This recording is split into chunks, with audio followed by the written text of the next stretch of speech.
Hello guys, good noon. Kain tayo guys.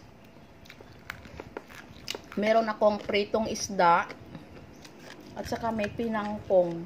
Ito yung kakainin ko guys. Tinangkong lang. Yan.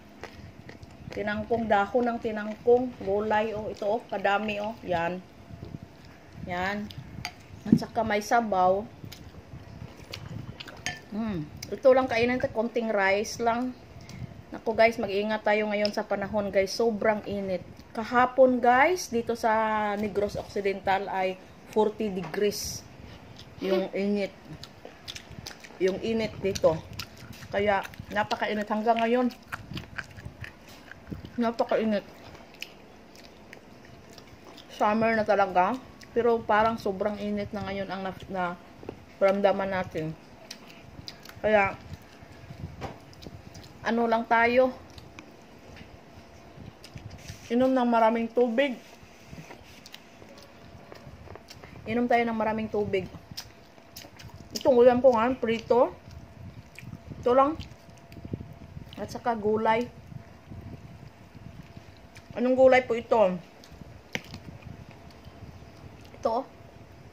Yan. Tinangkong. Nilagay natin sa pritong isda. Mag-iingat tayo. Sobrang init, kung maaari, doon tayo sa mga malalamig sa puno ng kahoy. Kasi malamig. Pag maraming kahoy, sa ilalim ng kahoy.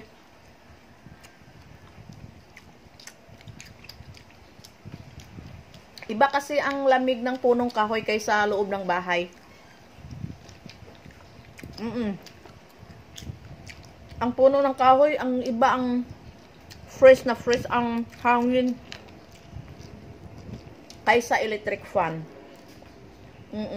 Mas malamig. Kasi alam nyo ba yung electric fan? Pag andyan lang sa loob ng bahay, init pa rin.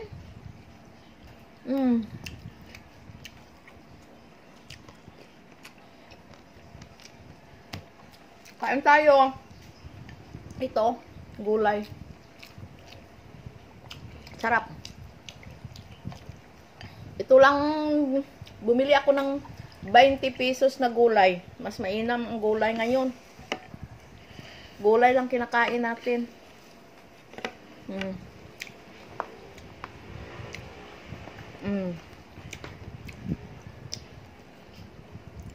Thank you for watching guys.